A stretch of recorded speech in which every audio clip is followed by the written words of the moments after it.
جدول مباريات الجولة الخامسة عشرة.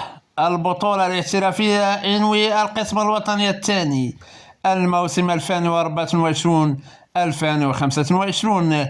يوم السبت 17 يناير 2025 أولمبيك خريبكا يستقبل استاد المغربي.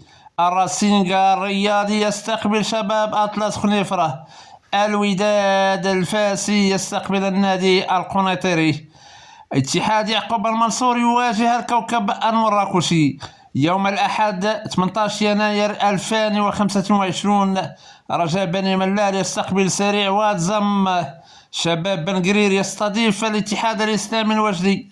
مولودية وجدة يواجه يوسفية برشيد. شباب المسيرة يستقبل أولمبيك الدشيرة.